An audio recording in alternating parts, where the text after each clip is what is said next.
Ok, vamos entonces a trabajar. Tenemos la diapositiva de medidas cautelares. Creo que es el tema último que trabajamos el día de ayer, ¿verdad? Sí, doctor, estábamos terminando con eso y luego nos acaba la de autosatisfactiva, Ok. si no me equivoco. Entonces, para hacer un breve recuerdo de lo último que hemos trabajado ayer, nos referimos a esta tercera clase de procesos que viene a ser el proceso cautelar. Ciertamente hemos identificado a este proceso como parte de la tutela de urgencia. Esta tutela de urgencia es expresión por excelencia de lo que se conoce en la doctrina como la tutela diferenciada. Claro, diferenciada, ¿por qué razón? Diferenciada de la tutela ordinaria, de la tutela clásica, de la tutela plenaria, porque esta tutela plenaria, ya lo hemos visto, cómo estructura el proceso en una visión en donde se asegura la intervención de ambos protagonistas del conflicto para luego desencadenar actividad probatoria y finalmente emitir la decisión final. Pero como quiera que esto nos pone frente a un problema, al problema del transcurso del tiempo, entonces se genera como respuesta frente al ritmo vertiginoso de los nuevos comportamientos sociales, se genera en la doctrina una tutela diferenciada, en donde se presentan distintos procesos con variantes que nos permitan enfrentar con solvencia el problema del transcurso del tiempo. Y entonces, la tutela diferenciada tiene en una de sus máximas expresiones a la tutela cautelar. Porque a través de la tutela diferenciada y por ende a través de la tutela cautelar, lo que se busca es resolver el problema del transcurso del tiempo. Y a través de la solución a este problema, asegurar la eficacia del sistema de administración de justicia ante estos nuevos comportamientos sociales que se presentan a un ritmo distinto, a una velocidad diferente, a un ritmo vertiginoso. Y es que, en efecto, el siglo XX, como lo ha definido algún autor, es en realidad el siglo de lo fugaz, el siglo de lo rápido. Y con mayor razón entonces el siglo XXI.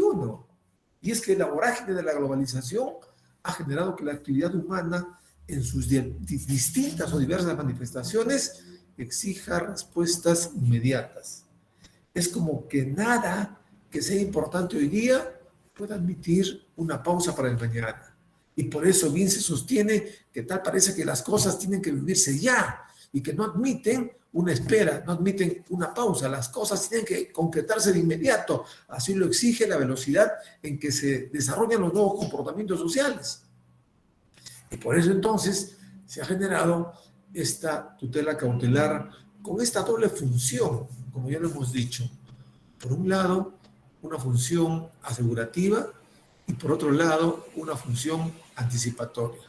En uno y en otro caso, lo que se busca a través de la tutela cautelar, mediante el proceso cautelar, es asegurar el resultado de la decisión definitiva.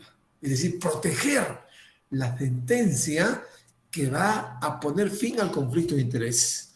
Lo que se busca es que aseguremos que esta decisión final sirva a su propósito, sirva a su finalidad, esto es, de que pueda concretizarse, de que pueda efectivizarse.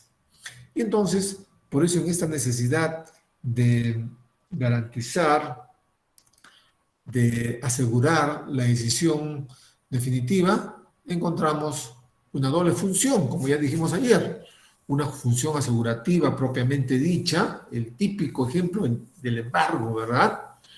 Y además encontramos una función anticipatoria, que es lo que no alcanzamos a presentar el día de ayer.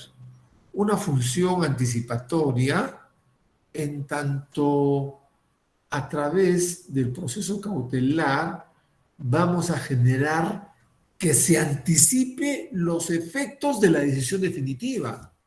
En algunos casos, en algunas circunstancias, en algunos casos concretos identificados por la ley. Miren ustedes, no solamente vamos a garantizar que la decisión definitiva pueda cumplirse a futuro, como lo hacemos con un embargo preventivo, por ejemplo, sino que además podemos anticipar los efectos del fallo. Y es que en realidad, cuando se promueve un proceso judicial, para hacer efectivo el fallo, la decisión definitiva, necesitamos que esta decisión contenida en la sentencia quede o consentida o ejecutoriada. Es decir, adquiera la calidad de cosa juzgada. Una vez que la decisión final contenida en la sentencia ha adquirido la calidad de cosa juzgada, entonces es recién en ese momento en donde vamos, ahí está, se prendió la cámara, es recién en ese momento entonces en donde vamos a poder concretizar, efectivizar o materializar lo decidido. Esa es la lógica normal y natural en el esquema del desarrollo secuencial y sucesivo del proceso. Primero obtenemos sentencia y luego de obtener sentencia, una vez que ésta haya adquirido la calidad de cosa juzgada, recién entonces hacemos efectivos los términos del fallo. De manera que en el ejemplo que proponíamos ayer, si la demanda contiene la pretensión de obligación de dar suma de dinero y se ha interpuesto una demanda con ese propósito, entonces recién haremos efectiva los términos de la sentencia cuando se haya emitido precisamente esta. Y una vez que se haya emitido este fallo final, esta sentencia que dispone el pago de una suma de dinero, entonces recién nos encontraremos en aptitud de poder concretizar, de poder efectivizar, de poder materializar aquella decisión a través de la cual resolvemos el conflicto de interés. Bien, pero para entender la función anticipatoria del proceso cautelar, entonces tenemos que verificar que hay algunos casos en donde la sentencia que normalmente tendría que efectivizarse o que materializarse en la etapa de ejecución de sentencia, en algunos casos se va a anticipar su ejecución. Los efectos de la sentencia se van a anticipar, incluso hasta antes de inicio del proceso, o coetáneamente a la iniciación del proceso, o en cualquier momento en tanto se desarrolle el proceso.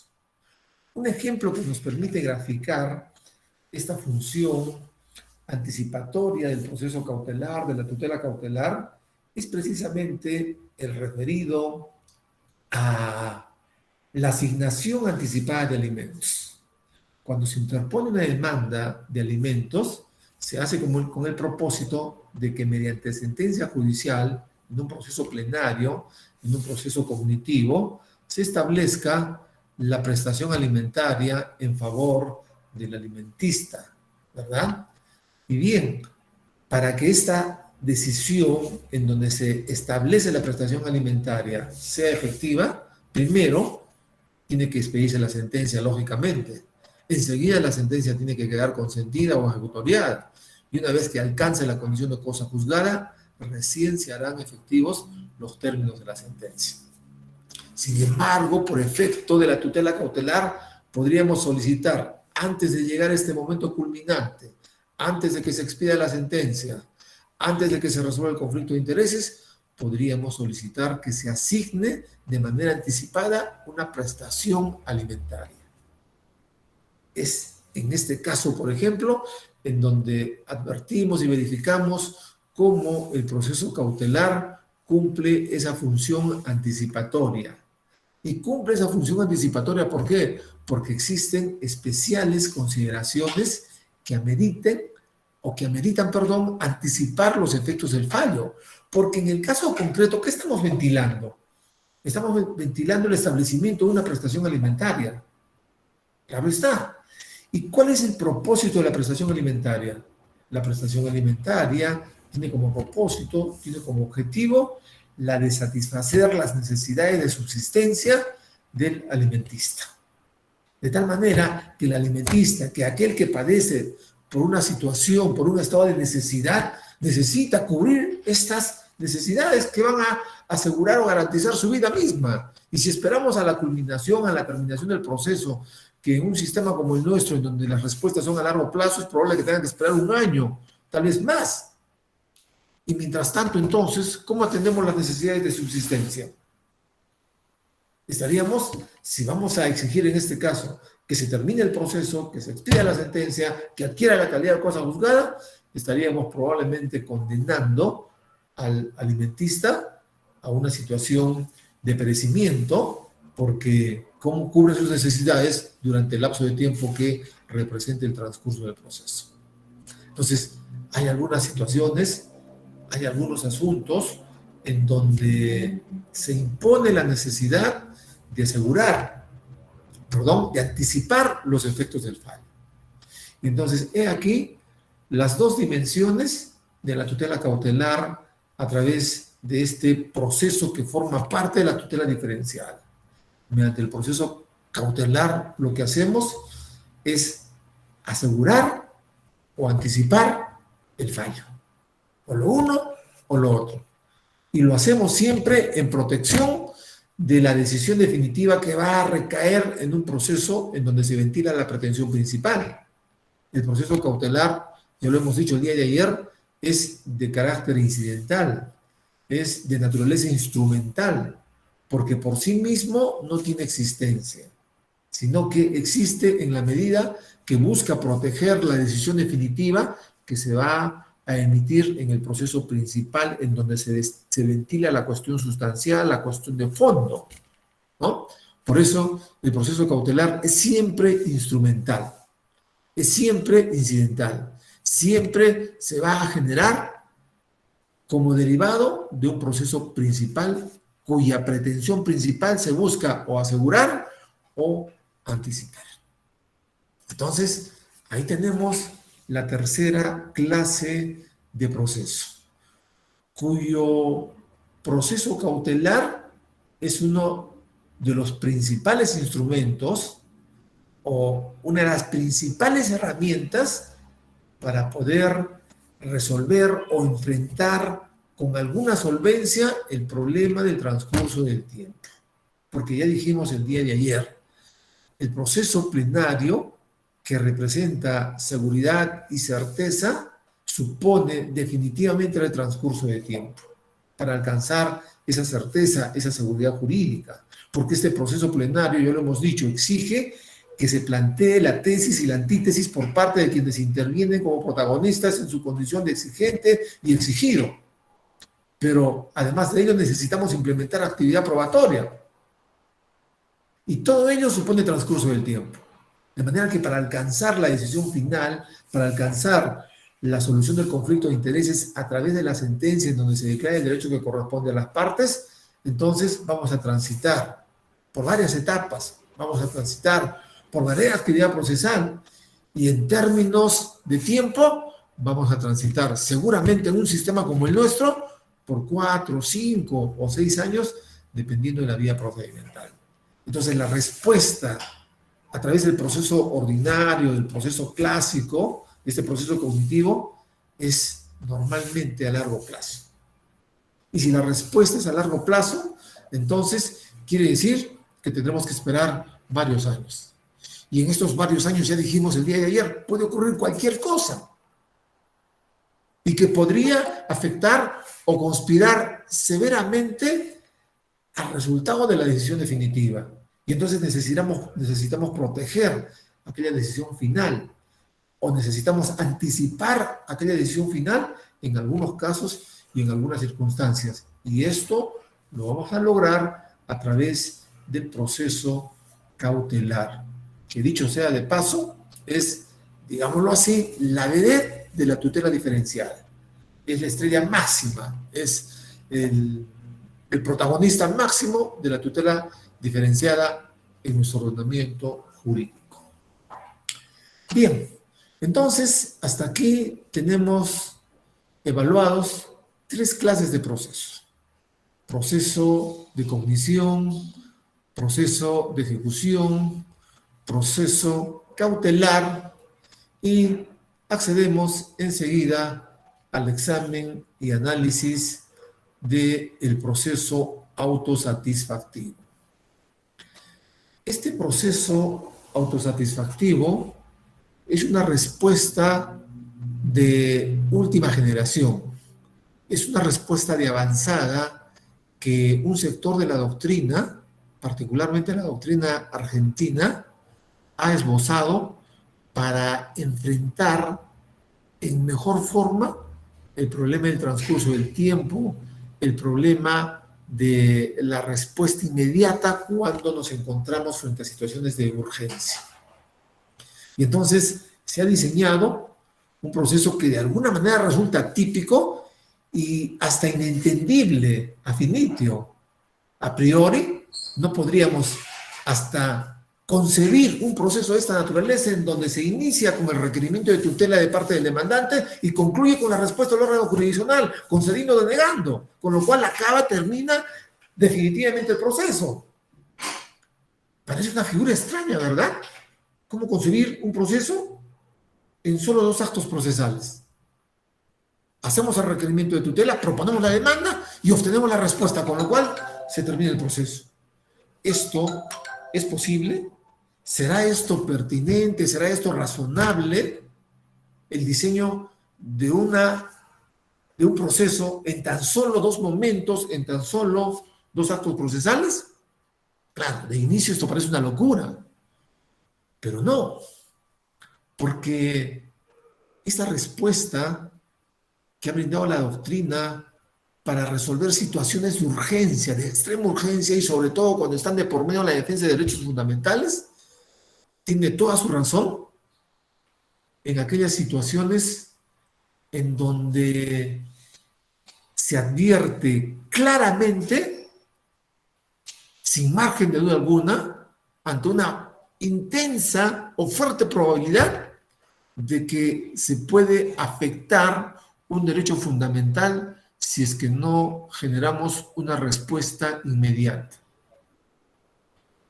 Y el ejemplo clásico que propone la doctrina argentina, que es, por cierto, dicho sea de paso, un ejemplo que emana de la vida real, es aquel en donde un joven deportista sufre un accidente de tránsito. Y su situación es tan delicada que requiere de manera urgente que se le practique, para posibilitar salvarle la vida, se requiere hacerle una transfusión de sangre de manera inmediata. Pero para ello, el hospital requiere de la autorización de los padres. Y los padres, lejos de prestar la autorización de manera inmediata, se resisten a ello. ¿Por qué? Porque estos profesan una religión que les impide este tipo de prácticas. Este fundamentalismo, que es más importante que la vida de su propio hijo, para estos padres, les impide autorizar una práctica de esta naturaleza y exigen que el hospital encuentre otras alternativas, otros mecanismos para salvarle la vida a este muchacho. Y ante esta situación, entonces, ante la falta de autorización, se corre el riesgo inminente de que este muchacho pueda perder la vida.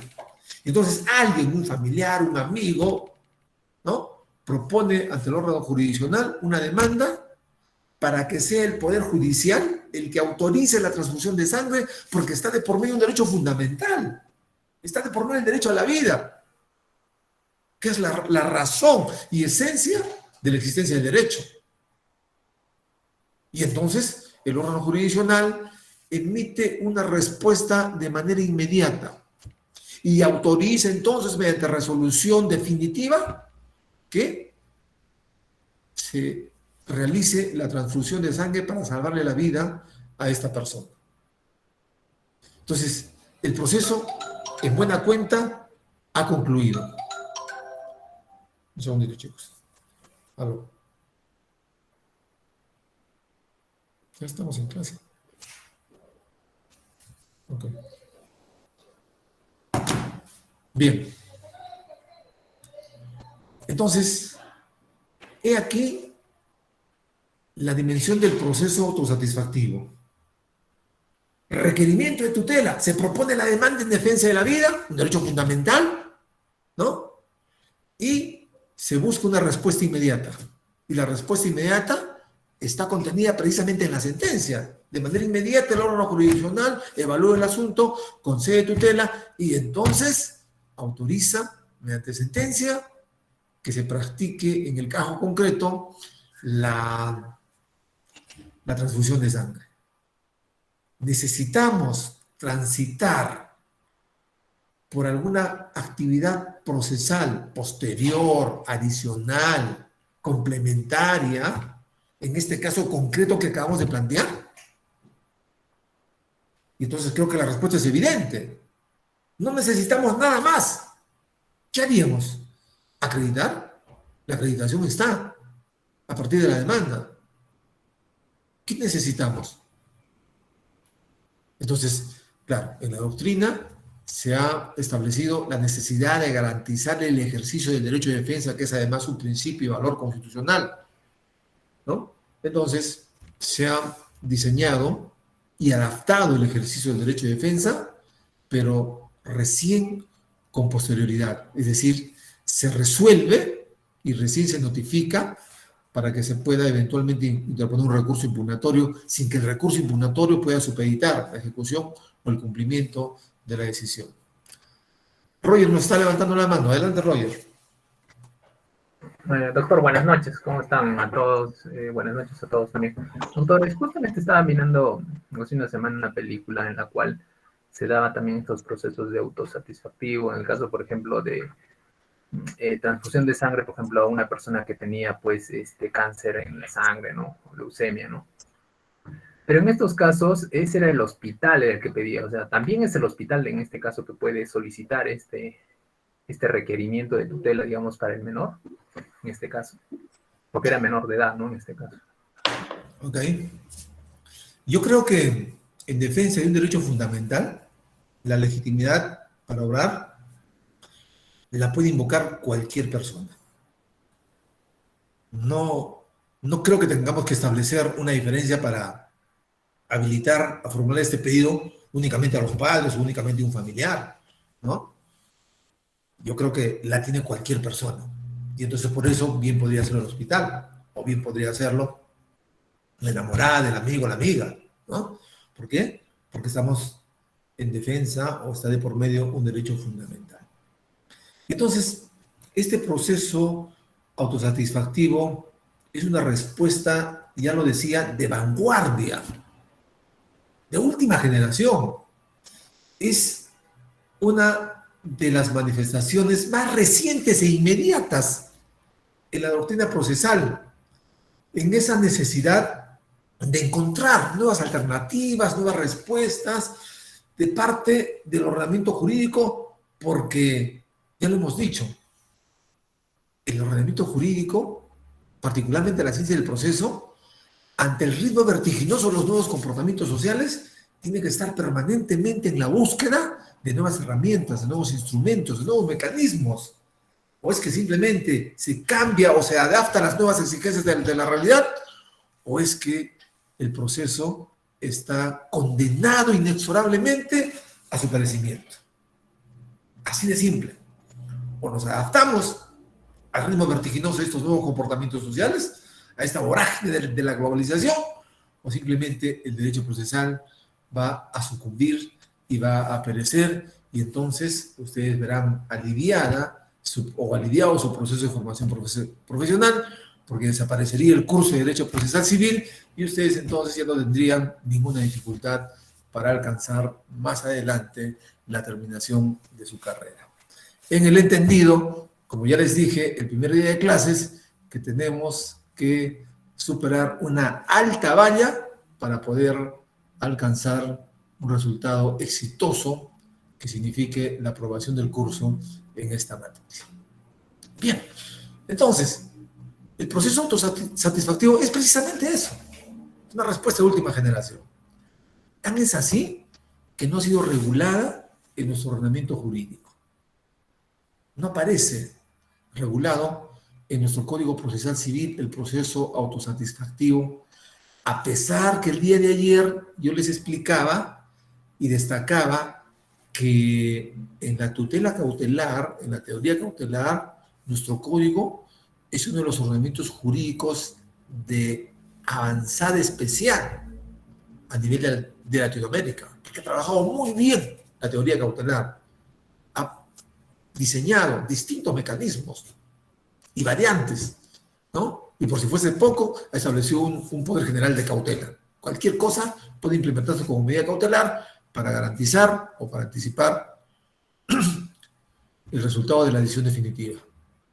Pero no obstante ese notable avance en materia cautelar de nuestro ordenamiento jurídico, el proceso autosatisfactivo no ha sido reconocido, no ha sido regulado, no ha sido positivizado en nuestro Código Procesal Civil. Y entonces se impone la pregunta, ¿y podríamos entonces generar una respuesta autosatisfactiva en ausencia de una regulación de estos procesos autosatisfactivos? Entonces, para ello es necesario destacar, antes de entrar a este tema, permítame, chicos, completar algo que quedó en el aire y que no se los he dicho, se me estaba pasando.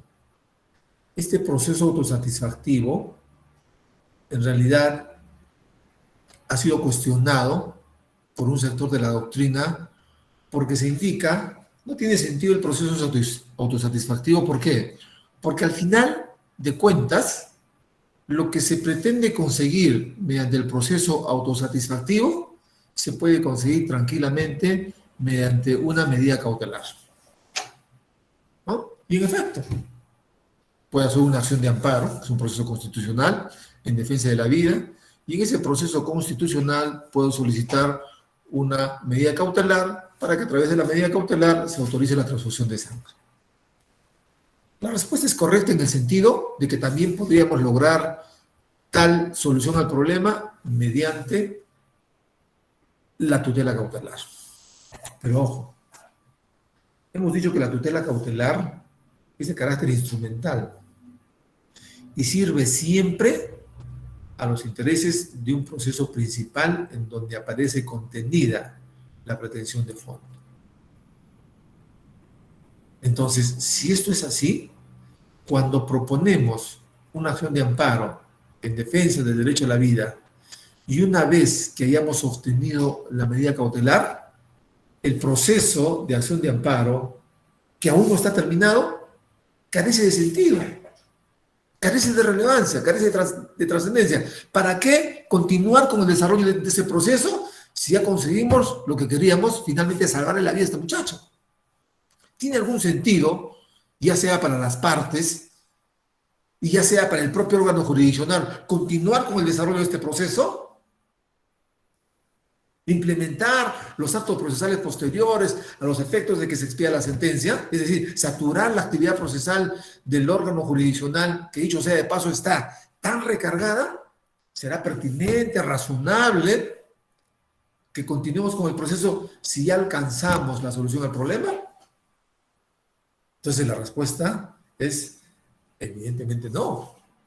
Por eso, si bien es cierto, podríamos resolver los problemas que aborda el proceso autosatisfactivo a través de la tutela cautelar, en realidad aquello significaría de pronto una actuación inconsecuente, una actuación desleal para solo conseguir la medida cautelar y después abandonar el proceso, ¿no? Y es que en realidad la medida autosatisfactiva ha sido diseñada para abordar el problema y resolverlo de manera inmediata, en tanto se trata de un asunto cuya solución se agota con la emisión de la decisión que cautela, que tutela, que protege el derecho. Entonces, ¿suficiente la medida o el proceso autosatisfactivo, ¿no?, para resolver el problema y no generar una actuación desleal, una actuación que sea carente de sinceridad, ¿no? Y que sería en buena cuenta un fraude. Generamos un fraude, promovemos un fraude al momento de proponer una acción de amparo para generar solamente la medida cautelar. Y lo que es peor, el órgano jurisdiccional protocolizando aquella actitud carente de sinceridad, aquella actitud fraudulenta, otorgando la medida cautelar y después, ¿no? No emitiendo mayor pronunciamiento. Y recuerden ustedes que las acciones de amparo no caen en abandono, o sea, van a seguir significando carga procesal, porque un proceso de amparo no cae en abandono. Entonces, es evidentemente, ¿no? La solución al problema a través de la medida cautelar es protocolizar una actividad indebida, una actividad fraudulenta. Entonces, mejor generemos un proceso que resulte real y efectivamente compatible con esa situación, con esa circunstancia, con ese caso concreto, con esa necesidad de resolver en definitiva, ¿no? La solución a la afectación a un derecho fundamental. Entonces, bien, la medida autosatisfactiva va a dar respuesta a esos problemas. Ahora, retomamos lo que anteriormente señalábamos. Y podríamos implementar una medida autosatisfactiva en ausencia de regulación. Yo les confieso, chicos, y les comparto mi experiencia en el ejercicio de la judicatura, que yo emití una medida autosatisfactiva en un asunto en donde claramente se necesitaba adoptar una decisión de esta naturaleza. Resulta que se acude ante el órgano jurisdiccional a través del proceso de cognición, a través del proceso plenario, mediante demanda de autorización judicial para el viaje de menor. La ley, la norma material que se encarga, ya lo hemos dicho, de establecer las reglas de comportamiento, las reglas de convivencia social, establece que cuando un menor de edad va a salir del país, necesita de la autorización de ambos padres. De tal manera que si ambos padres están de acuerdo, entonces la autorización puede hacerse notarialmente. En cambio, si ambos padres no están de acuerdo, entonces, y solo uno de ellos presta el consentimiento, tiene que generarse el consentimiento del otro, del que se resiste, del que no autoriza, ¿no? Y para ello entonces tiene que promoverse un proceso judicial. Y en efecto, conforme a estas reglas, este chico era un deportista calificado que iba a participar en un evento nacional, ¿no? Un evento internacional, perdón, representando al Perú, formaba parte de la selección.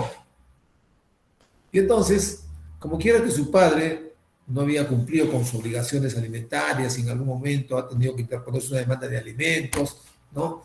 Y durante varios años se le está descontando a esta persona, a este padre irresponsable, entonces se ha apartado de su hijo, no le interesa su situación, su futuro, ¿no? Y cumple por exigencia del proceso judicial con las prestaciones alimentarias, resentido, imagínense, por el hecho de que le exijan el cumplimiento de una obligación tan esencial y tan fundamental, que más allá de ser una obligación legal, es una obligación natural, es una obligación de orden moral. Pero bueno, lo cierto es que este padre no quiere saber nada y cuando le dicen, papá, voy a viajar, no me interesa, ve tú, solucionalo con tu madre.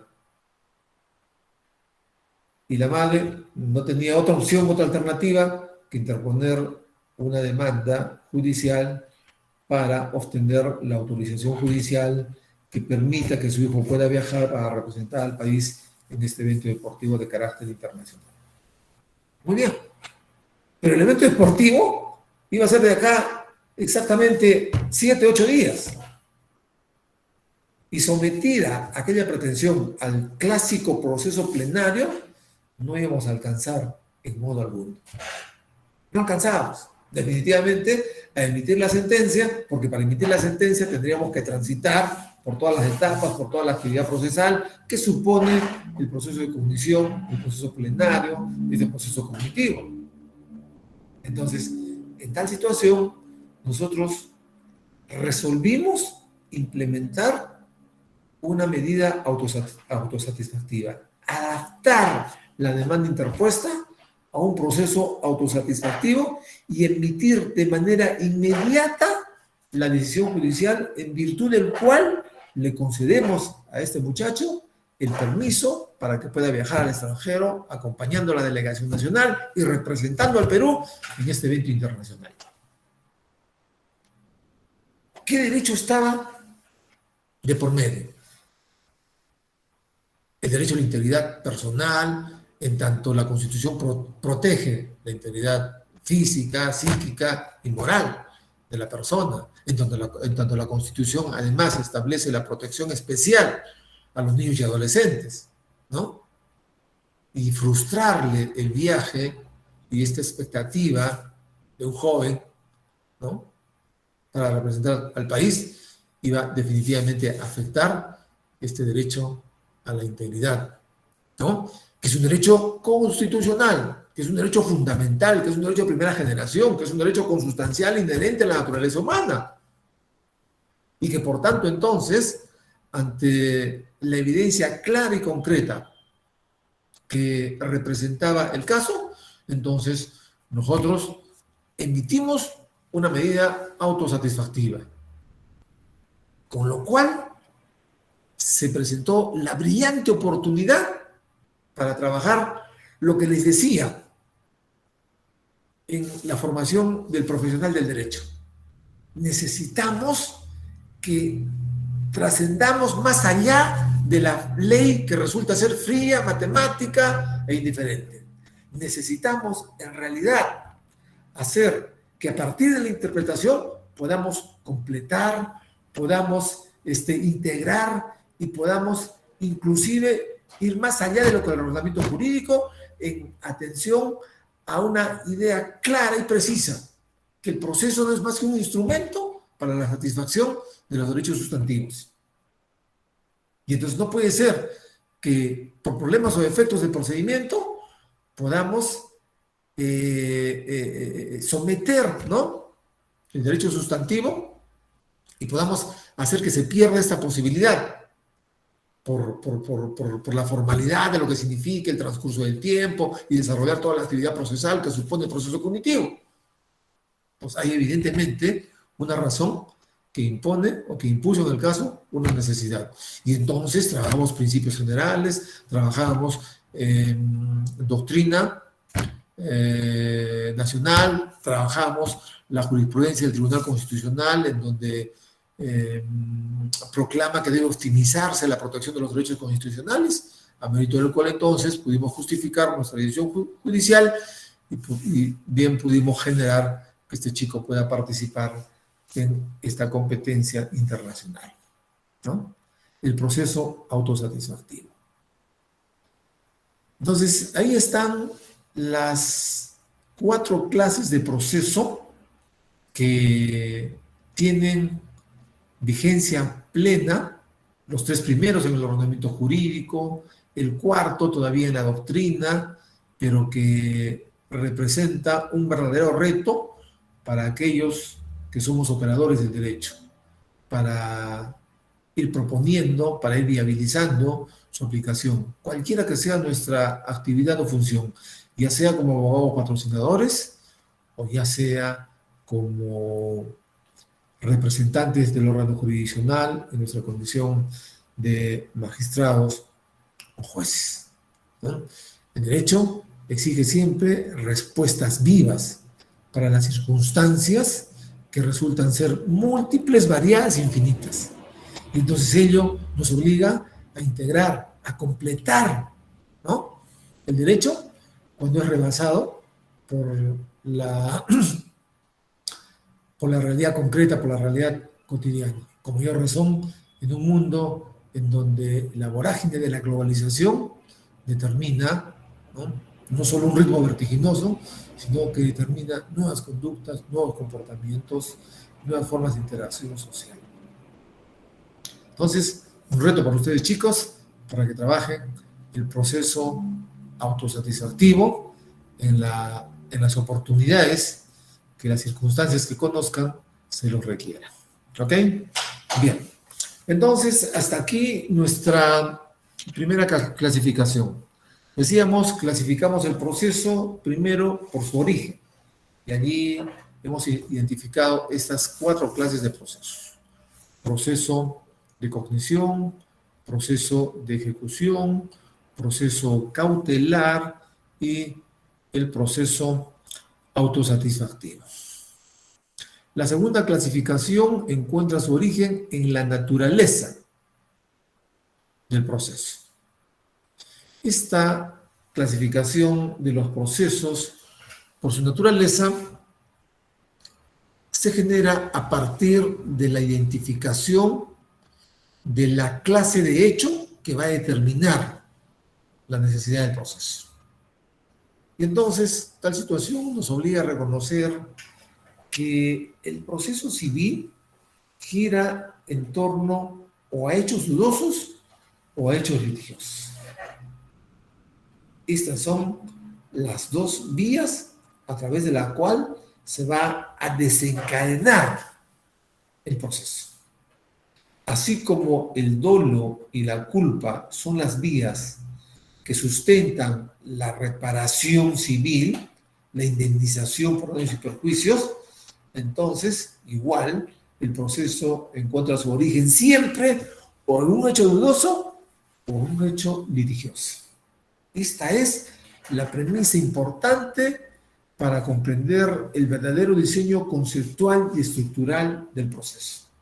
Remitirnos siempre a su punto de origen. Y el punto de origen del proceso será o un hecho dudoso o un hecho litigioso. Y entonces estamos frente a un hecho dudoso. ¿Cuándo? Cuando lo que existe es precisamente una falta de certeza, una incertidumbre. Es decir, que el hecho dudoso, como ya su nombre lo describe, no significa conflicto, no significa desencuentro, no significa posiciones encontradas, no significa disparidad de pretensiones y conceptos, no significa conflicto de intereses, sino representa simple y llanamente una falta de certeza, una incertidumbre jurídica. Y lo que se requiere es la intervención del órgano jurisdiccional para despejar aquella falta de certeza y homologar la situación de la cual somos protagonistas. Nada más. Por ejemplo, estamos frente a un asunto de sucesión intestada. Ha fallecido el padre y entonces la esposa y los 2 hijos deciden formalizar la declaratoria de herederos, para lo cual entonces acuden ante el órgano jurisdiccional y promueven el proceso de sucesión intestada o declaratoria de herederos. ¿Hay conflicto? No lo hay, porque tanto la madre y los 2 hijos, que son los herederos, que son aquellos que tienen esta vocación hereditaria, entonces deciden acudir conjuntamente para efectos de que se los declare como propietarios, como herederos del fallecido. Entonces, producir el fallecimiento, lo que se produce es ¿qué cosa? Una falta de certeza, solo una incertidumbre jurídica. Lo que se busca es que a través de la intervención del órgano jurisdiccional se genere certeza respecto a la sucesión del fallecido. Y cuando el órgano jurisdiccional desarrolla el proceso y emite la sentencia, entonces se acaba la incertidumbre.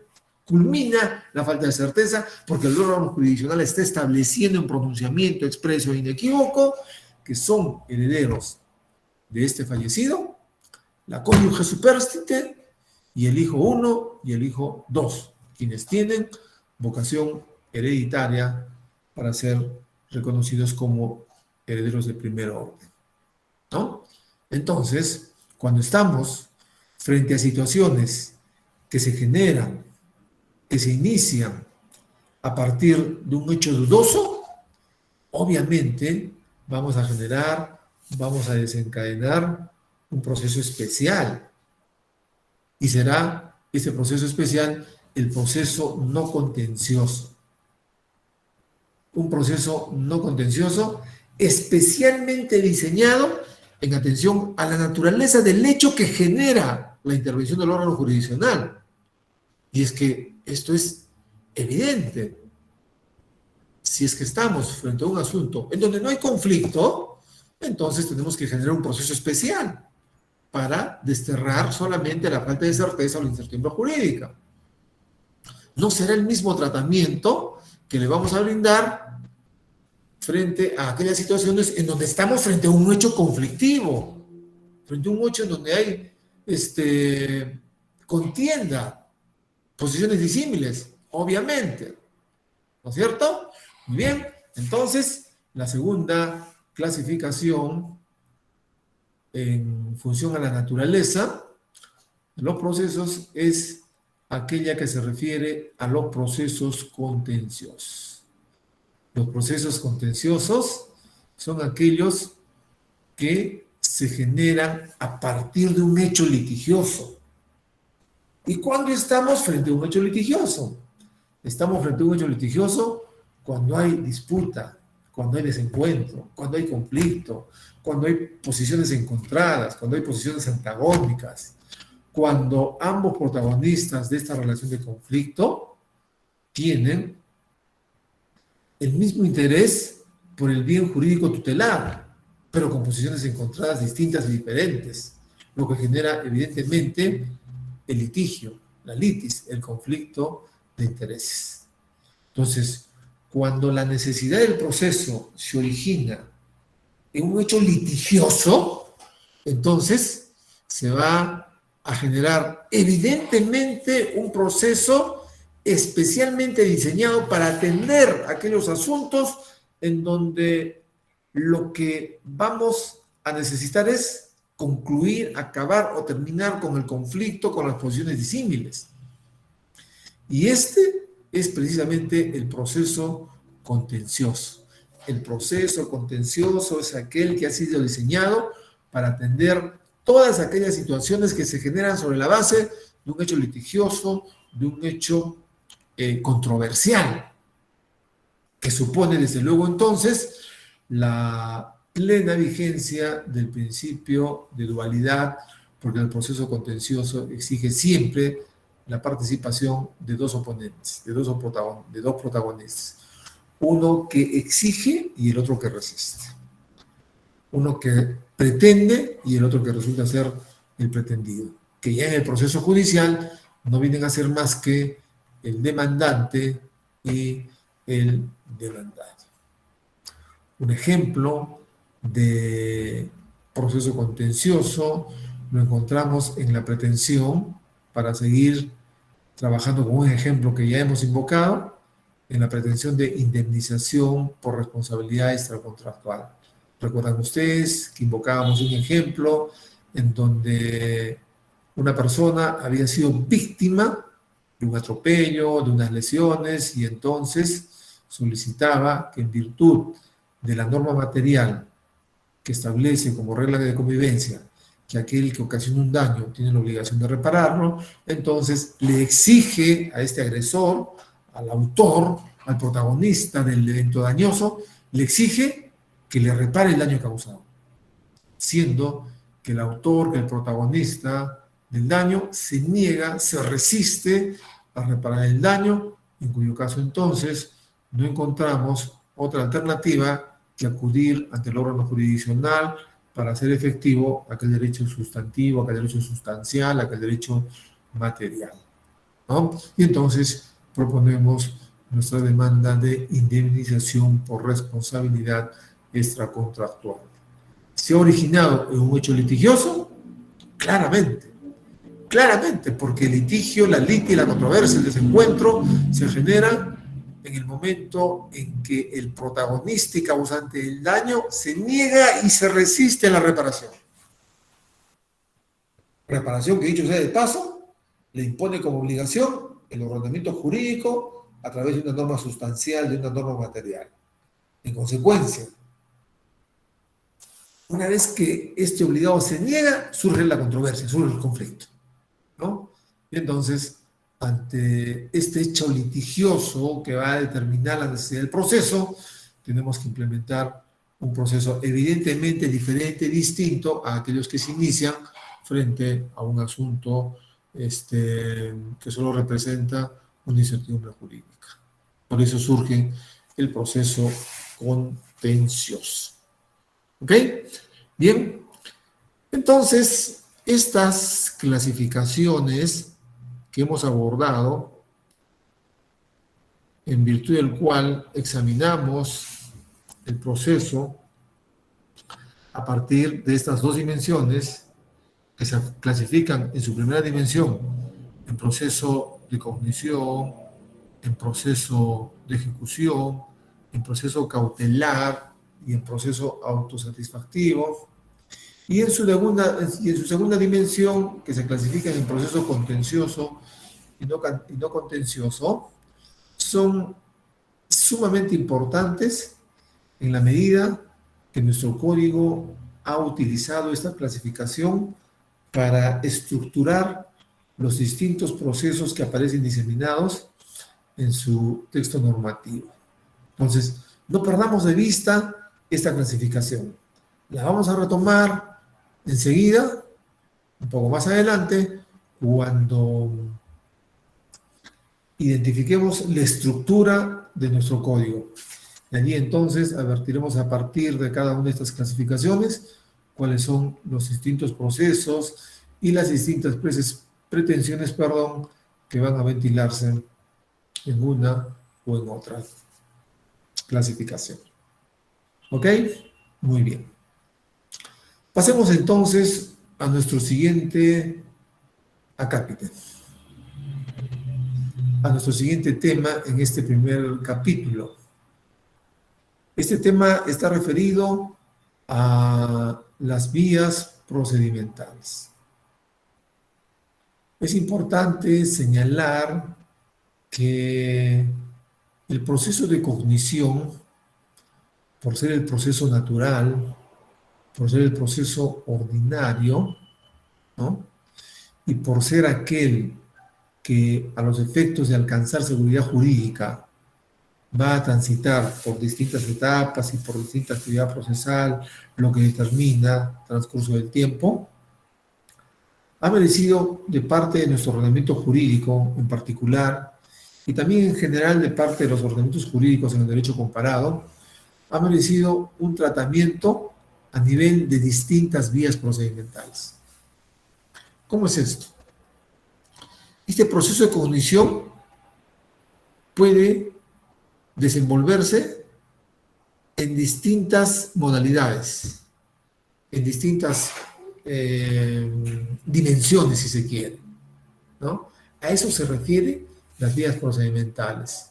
Por tanto, las vías procedimentales, como tema de este primer capítulo, debe ser vinculada, debe ser identificada con el proceso de cognición. ¿Ok? Porque el proceso de cognición, para dinamizar, para operativizar su actividad, ha encontrado como respuesta la de diseñar distintas vías procedimentales. Lo que significa entonces que cuando se implemente un proceso de cognición, puede implementarse a través de alguna de las vías procedimentales que ha diseñado el ordenamiento jurídico. ¿Y cuáles son estas vías procedimentales? Estas vías procedimentales son tres y obedecen a la suscripción de parte de nuestro ordenamiento jurídico a la teoría pluralista en la determinación de las vías procedimentales, a despecho de la teoría monista o teoría unitaria. Y es que hay un sector de la doctrina que en su momento postuló la tesis monista o la tesis unitaria en relación al diseño del proceso, al diseño de la actividad procesal. Cuando se genera nuestro Código Procesal Civil, cuando en el año de 1993, en que entra en vigencia, en los meses inmediatamente precedentes, se publicó el código para que sea difundido a nivel nacional, antes del año 93. obviamente, para que sea conocido, ya sea por la comunidad jurídica y en general por la población nacional. Entonces, es allí que surgió una tesis en virtud del cual un sector de la doctrina postulaba que la reforma procesal en nuestro país era una oportunidad de oro, una oportunidad brillante, una oportunidad que no podíamos dejar escapar para diseñar el ansiado y añorado proceso único, como lo sostuvieron estos representantes de este sector de la doctrina nacional. Se trataba de diseñar un solo proceso, una sola vía procedimental, a través de la cual entonces se ventilen todos los asuntos que se sometan ante el órgano jurisdiccional. Y se alegaba en defensa de esta tesis que la existencia de un solo proceso iba a operativizar, iba a dinamizar el desarrollo del proceso y, por último y más importante razón, iba a facilitar el conocimiento del proceso de parte de los protagonistas del mismo, vale decir las partes, vale decir quienes intervienen como demandante y demandado y quienes son los más interesados en el manejo, conocimiento y dominio del proceso a despecho de los abogados, porque le interesa más que a los propios abogados, les interesa a los propios protagonistas del proceso conocer del mismo para poder operativizarlo, para poder dinamizarlo y no se encuentren atados de manos y pies a la voluntad del abogado que ejerce el patrocinio.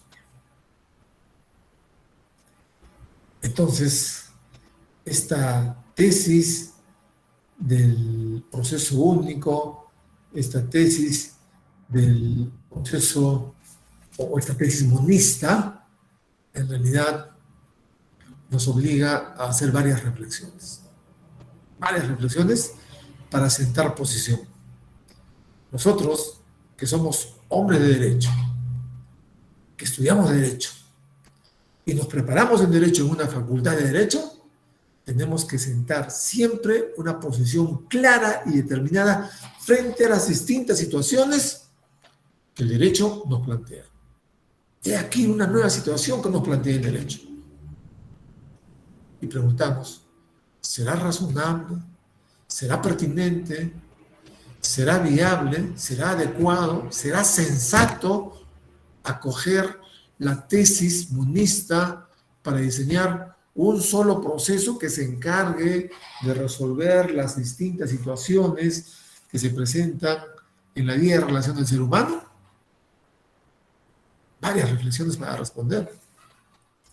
Primero, este código no se ha identificado con una sola vertiente en la legislación comparada. Más bien, este código es receptor de no menos de una veintena de ordenamientos procesales que le han servido de fuente de inspiración. Es más, este código ha tenido incluso la fortuna de recibir material de códigos que estaban recién en proceso de formación, en proceso de elaboración, en pleno proceso de discusión, que en aquel momento se encontraban en pleno debate.